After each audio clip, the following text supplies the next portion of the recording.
नमस्कार। आज की वीडियो में तमाम सारे टॉपिक्स पर बात करेंगे, मगर सबसे पहला टॉपिक है जो बॉलीवुड के 4 एसोसिएशन और 34 प्रोडक्शन हाउसेस ने एक केस कराए। इस वक्त की बड़ी खबर, रिपब्लिक टीवी और टाइम्स नाउ के खिलाफ याचिका दायर की गई है। याचिकाकर्ताओं में बॉलीवुड के 34 प्रोड्यूसर्स शामिल हैं।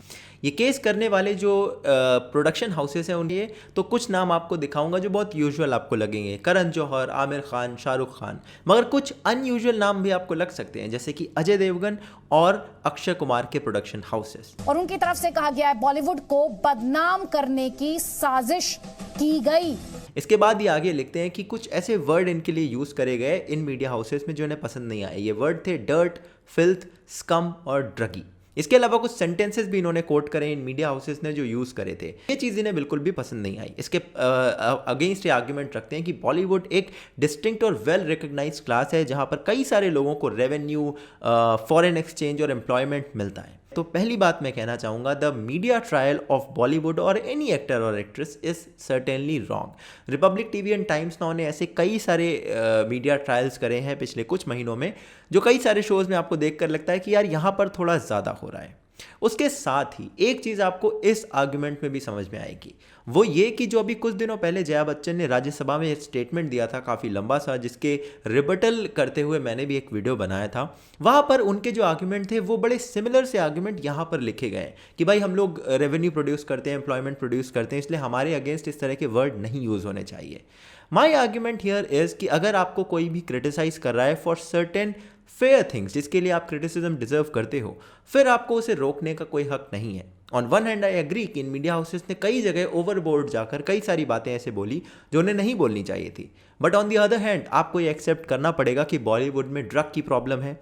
बॉलीवुड में आप विमेन को एक कमोडिटी की तरह दिखाते हो। अरे भाई, आपने नाम रखा हुआ है आइटम सॉन्ग, और उसके अंदर जो एक्ट्रेस डांस करती है उसको आप आइटम गर्ल बुलाते हो, और उसके बाद उस सॉन्ग में क्या क्या चीज़ें होती हैं और किस तरह से विमेन का ऑब्जेक्टिफिकेशन होता है, ये मुझे डिस्क्राइब करने की ज़रूरत नहीं है। So that is a legit problem. Another legit problem is the casting couch. Sexual favours आप मांगते हो अपनी एक्ट्रेसेस से, और ये बातें बहुत ज़्यादा बाहर निकल कर नहीं आती, बट सबको जाने अनजाने में बातें पता है। मगर बाहर के लोग अगर आवाज़ उठाएं तो क्या आप इसे रोक सकते हो या आपको रोकना चाहिए? फिर टेररिस्ट कनेक्शन भी आपके बॉलीवुड के लोगों के रहे हैं, और ऐसा नहीं है कि बॉलीवुड के लोग पहली बार किसी गलत कॉज के लिए खड़े होते हैं। जैसे कि आप 1990s में देखिए, आपको सारे नाम दिख जाएंगे, अजय देवगन, अक्षय कुमार से लेकर अनुपम खेर तक, ये सारे लोग उस समय संजय दत्त को सपोर्ट कर रहे थे। एक ऐसा इंसान जिसके पास से एक ऐसी गन मिली थी जो उसे एक टेररिस्ट ने दी थी, और उसके लिए फिर वो बाद में जेल गया। तो आप ड्रग, गन्स, विमेन ऑब्जेक्टिफिकेशन, इन सब चीज़ों को वहाँ पर होते हुए देखते हो, बट आप चुप रहते हो। तो आपको इसके खिलाफ भी बोलना चाहिए अगर आप ये कहने का मादा रखते हो कि आपको कोई भी क्रिटिसाइज ना करे। These were my opinions. आप क्या सोचते हो? Let me know in the comment section down below. Now the second story is about Farooq Abdullah. Farooq Abdullah has recently been in news for a lot of reason. अभी कुछ हफ्तों पहले उन्होंने कहा था कि इंडिया में चाइना का रूल हो जाए कश्मीर के अंदर तो कश्मीरियों को ज़्यादा पसंद आएगा, रादर देन इंडिया वहाँ पर रूल करे या इंडिया के साथ वो रहें। Well, there is no doubt about it, Karan. There's no doubt about it. It's so. Today, when China is advancing on that other side, you know, many, if you talk to them, they would rather have Chinese coming in. अभी उन्होंने statement कल दिया है, उन्होंने कहा है कि he wants कि चाइना यहाँ पर जिस तरह से एग्रेशन दिखा रहा है वो और अच्छे से एग्रेशन दिखाए और 370 वापस लेकर आए। कल 370 को लेकर ये कहा कि हमें ये कबूल नहीं है, और जब तक आप आर्टिकल 370 को रिस्टोर नहीं करेंगे हम रुकने वाले नहीं हैं। अल्लाह करे कि उनके इस ज़ोर से हमारे लोगों को मदद मिले और हमारा ये 370 और 35A रिस्टोर हो। ना फारूक अब्दुल्ला का ये स्टेटमेंट मुझे बिल्कुल पूरी तरह से लगता है एक ट्रेटर की तरह स्टेटमेंट इन्होंने दिया है, but that is not shocking to me. What is shocking and confusing to me कि फारूक अब्दुल्ला को यूगर की सिचुएशंस के बारे में नहीं पता है क्या, कैसे चाइना मुस्लिम्स को ट्रीट कर रहा है, री एजुकेट कर रहा है, कैंप्स में रख रहा है, वहाँ किस तरह की दुर्दशा हो रही है। अगर फारूक अब्दुल्ला को ये बातें पता होती तो शायद वो इस तरह के चाइना के फेवर वाले स्टेटमेंट ना देते। दूसरा, यहाँ पर आप ट्रेंड देखिए, जो सेपरेटिस्ट पहले पाकिस्तान की तरफ बात करते थे वो भी अब समझ चुके हैं कि पाकिस्तान को चाइना ओन करता है, तो अब वो लोग भी चाइना की तरफ बात कर रहे हैं। जैसे कि पूरा का पूरा कॉन्वर्सेशन अब साफ दिखाई दे रहा है कि चाइना ही इन दोनों लोगों को डायरेक्टली या इनडायरेक्टली कंट्रोल करने लगा है। तीसरी चीज़ मैं यहाँ पर कहना चाहूँगा कि इन लोगों को 370 एब्रोगेशन के बाद हाउस अरेस्ट में रखा गया था। सरकार ने कहा था कि अगर इन्हें हाउस अरेस्ट में नहीं रखा गया तो वे बाहर जाकर लोगों को भड़का सकते हैं, जिससे दंगे हो सकते हैं। इनके ये स्टेटमेंट सुनकर मुझे लगता है कि भारत की सरकार ने बिल्कुल सही कहा था। आप क्या सोचते हैं? Let me know in the comment section down below. Third story is about Khushbu Sundar. Khushbu सुंदर एक ऐसी लीडर है जिन्होंने डीएमके, एआईएडीएमके, कांग्रेस सारी पार्टियां ज्वाइन करके छोड़ने के बाद अब वो बीजेपी में ज्वाइन कर चुकी हैं। इनके कांग्रेस से रेजिग्नेशन होते ही इन्हें कांग्रेस के स्पोक्स पर्सन पद से हटाया गया और उसके बाद बीजेपी में शामिल हो गई। ये सारा कुछ 1-2 दिन के अंदर अंदर हुआ। कांग्रेस से रिज़ाइन करते समय ये न्यूज़ मिनट के एक जर्नलिस्ट ने इनका रेजिग्नेशन पोस्ट करा है। उसमें जो इन्होंने बात लिखी वो कांग्रेस के लिए बड़ी कंसर्निंग है। इन्होंने उसमें बात लिखी कि कुछ लोग जो टॉप में बैठे हुए हैं वो ग्राउंड लेवल के कार्यकर्ताओं की सारे फैसले डिसाइड करते हैं और टॉप वाले लोग ज़मीनी लोगों से बहुत दूर हो चुके हैं, इसलिए ये बहुत प्रॉब्लमेटिक चीज़ है। जहां ये इनकी लाइन कांग्रेस के लिए कंसर्निंग हो सकती है, वहीं दूसरी तरफ बीजेपी के लिए कंसर्निंग एक दूसरी बात है, वो है इनकी ट्विटर टाइमलाइन। इन्होंने अब ज़्यादातर ट्वीट्स डिलीट कर दिए, मगर पिछले 1 साल के करीबन इन्होंने बीजेपी सपोर्टर्स को इलिटरेट, मंकी और इवन रीटार्ड तक कहा हुआ है। ऐसे लोगों को बीजेपी अपनी पार्टी में शामिल करती है। ये बीजेपी के लिए कंसर्निंग सिचुएशन है और ये कोई नई सिचुएशन नहीं है, ना ही बीजेपी ना ही कांग्रेस के लिए। कांग्रेस हमेशा से ही इतनी डिल्यूजनल रही है, उसने अपनी टॉप लीडरशिप को चेंज नहीं करा, इसे लगातार 2 इलेक्शन वो इतनी बुरी तरह से हारी। वहीं दूसरी तरफ बीजेपी लगातार बैड इंपोर्ट्स को दूसरी पार्टियों से अपने यहाँ लेकर आ रही है। कभी उसको लोकल इलेक्शन जीतना होता है तब वो ऐसा करती है, कभी उसे कहीं पर सरकार बदलनी होती है तब वो ऐसा करती है। और मुझे लगता है in the long term this is going to hurt BJP, because जो बाहर से जितना भी इंपोर्ट बीजेपी में आता है मोस्टली वो बैड इंपोर्ट होता है। They import a lot of bad actors into the party who then give out statements, then do certain things which are not in the good publicity। तो ये BJP को इसके बारे में सोचना होगा और कांग्रेस को अपनी टॉप लीडरशिप को फिक्स करना होगा। ये दोनों प्रॉब्लम्स निकलकर सामने आई खुशबू सुंदर की इस स्टोरी से। अगली खबर है ब्लू फ्लैग टैग से रिलेटेड, और अब जितनी मैं आपको 3 खबरें सुनाने जा रहा हूं वो सारी की सारी बड़ी पॉजिटिव खबरें हैं हमारे बारे में। ब्लू फ्लैग टैग एक बहुत इंटरनेशनल कवेटेड टैग है जो कि बीचेस को दिया जाता है। इंडिया के अंदर कई सारे बीचेस हैं, लेकिन आपके दिमाग में जो बीचेस आ रहे हैं उनका नाम यहाँ पर नहीं है। इंडिया के अंदर जिन बीचेस को टैग मिला है वो लोकेटेड हैं दीव में, ओडिशा में, केरला में, आंध्र प्रदेश में, अंडमान एंड निकोबार में। जहाँ पर ज़्यादा आप लोग घूमने जाते होंगे, महाराष्ट्र के कुछ बीचेस या फिर गोवा के कुछ बीचेस, उनका नाम यहाँ पर नहीं है क्योंकि 33 बहुत स्ट्रिक्ट पैरामीटर के थ्रू इनको जज किया जाता है और उसके बाद इन बीचेस को एक टैग मिलता है। ये टैग मिलने के बाद आप ये समझ लीजिए साफ, हरे भरे और एनवायरनमेंट के जितने भी रूल और गाइडलाइंस होते हैं उसको फॉलो करते हुए जो बीचेस होते हैं उनको ही ये टैग मिलता है। It's a great honour for India and all these 8 beaches.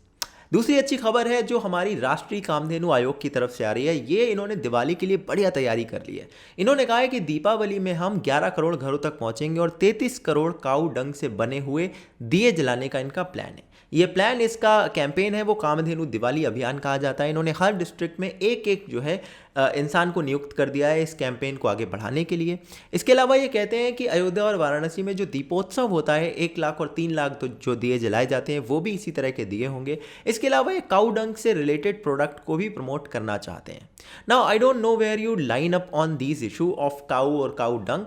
अगर आप इसे रिलीजियस इशू मानते हो और आप इसको सपोर्ट करते हो, वेरी गुड फॉर दैट। अगर आप इसे एनवायरमेंट फ्रेंडली प्रोडक्ट समझ के सपोर्ट करते हो, very good for that. But अगर आप इसे पॉलिटिकल इशू समझ के अपोज करते हो, then it's not good, because आप इसके बारे में और सुनो कि इंडिया में काउस के ऊपर जो इकोनॉमी है वो कितना डिपेंड करती है। भारत के अंदर 70 मिलियन से ज़्यादा जो हाउस होल्ड्स हैं उनके यहाँ कोई ना कोई इस तरह का लाइफ स्टॉक पला हुआ है और कई लोग उन पर डिपेंडेंट भी होते हैं। भारत दुनिया का सबसे बड़ा मिल्क प्रोड्यूसर है।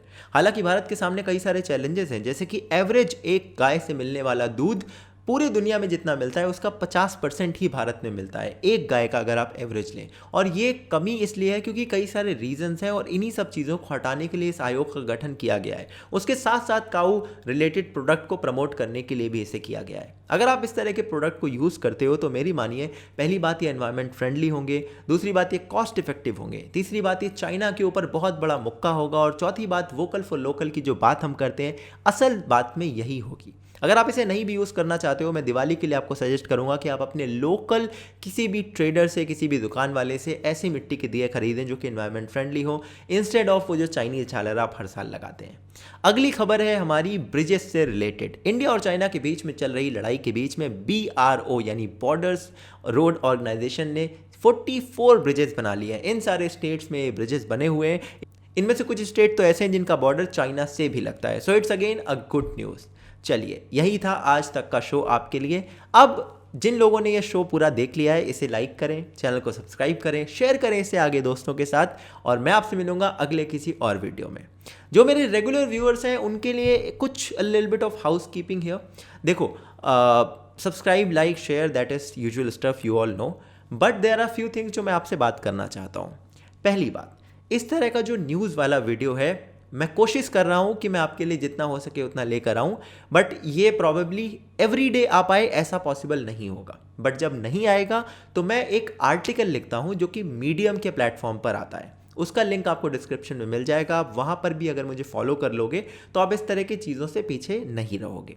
अच्छा, इसके अलावा दोस्तों मैंने प्लान करा है कि मैं हर हफ्ते कम से कम एक इन डेप्थ डिटेल्ड वीडियो लेकर आऊँ एक पर्टिकुलर टॉपिक पर। इस हफ्ते का वीडियो मैं लेकर आना चाहता हूँ एग्जाम्स के ऊपर जो डिले हो रहे हैं, जैसे कि SSC exam, bank PO exam, कई सारे एग्ज़ाम आपने मुझे बताए।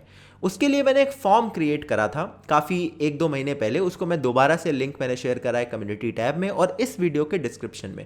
उस फॉर्म पर जाकर आप क्लिक करो, और अगर आपने ऐसा कोई एग्जाम दिया है जो डिले हो रहा है या जिसका एडमिट कार्ड नहीं आ रहा है, रिजल्ट नहीं आ रहा है, बहुत लंबा समय हो गया है, तो आप वहाँ पर ये भर सकते हो। अगर आपने नहीं करा तो इसे शेयर करो उन लोगों के साथ जिन्होंने किया हो, ताकि मेरे पास एक अच्छा खासा डेटा सेट हो जिस पर मैं डिस्कशन कर सकूँ कि आखिर ये प्रॉब्लम कितनी बड़ी है, और फिर पॉसिबल सोल्यूशन निकालने की कोशिश करेंगे। टेल वीडियो के अलावा इस वीक मेरा मन है एक और वीडियो बनाऊं जो RA से कांजूर मार्ग में मेट्रो शेड को शिफ्ट करा गया है मुंबई के अंदर। क्या ये अच्छा है, क्या ये बुरा है, सारी चीज़ें एनालाइज कर कर एक वीडियो बनाऊं। अगर आप उसमें इंटरेस्टेड हो then do let me know in the comment section down below. दूसरी बात, आप वीडियो देखते हो मेरा, दिन में एक बार देखते हो या कभी 1-2 दिन में एक बार, कभी कभी एक हफ्ते तक नहीं देख पाते हो, बट अगर आप रेगुलर वे में मुझसे इंटरेक्ट करना चाहते हो तो ट्विटर और इंस्टाग्राम, यहाँ पर मैं डेली कम से कम 8 से 10 पोस्ट करता हूँ और लगातार कमेंट में लोगों के साथ एंगेज करता हूँ। दिन मैं आपसे रिक्वेस्ट करूँगा कि आप प्लीज़ वहाँ पर आओ, मुझे ज्वाइन करो, और यहाँ पर भी मैं कई सारी न्यूज़ वगैरह पोस्ट करता रहता हूँ। मैं आपसे मिलता हूँ अगले किसी और वीडियो में, तब तक के लिए अपना ध्यान रखिएगा। जय हिंद, वंदे मातरम।